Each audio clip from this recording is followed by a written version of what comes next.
નમસ્કાર મિત્રો, સ્વાગત છે ફરીવાર અમારી ગુજરાતની યુટ્યુબ ચેનલમાં. હાલ હમણાં મિત્રો એક વિધાનસભાની ચૂંટણી પતી છે તે તમને તો ખબર હશે. તે આજે આપણે તેને આગળ વાત કરીએ, ચર્ચા કરીએ. જી હા મિત્રો, સાંજે 5 વાગ્યા સુધીમાં સરેરાશ 58% મતદાન થયું છે. જી હા મિત્રો, તો આ મતદાનનો આંકડો હજુ બાકી છે. 2020માં વિધાનસભા ચૂંટણીમાં 62.55% થયું હતું. 2015માં લગભગ 17% જેટલું મતદાન પૂર્ણ થતાં જ વિવિધ ચેનલો અને સરકારીમાં આવ્યું હતું. દિલ્હી વિધાનસભા કુલ 70 બેઠકો યોજાય છે.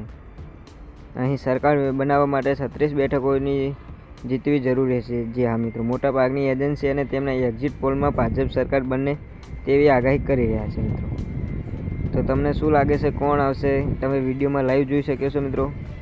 રાહુલ ગાંધી છે, કેજરીવાલ છે, PM મોદી છે. તો તમે કોને સપોર્ટ કરશો તે નીચે કોમેન્ટમાં મિત્રો જણાવી દેજો. આવા નવા વિડીયો માટે ચેનલ પર નવા હોય તો ચેનલને સબસ્ક્રાઈબ કરી વિડીયોને લાઈક કરી શેર કરી દેજો. જય માતાજી.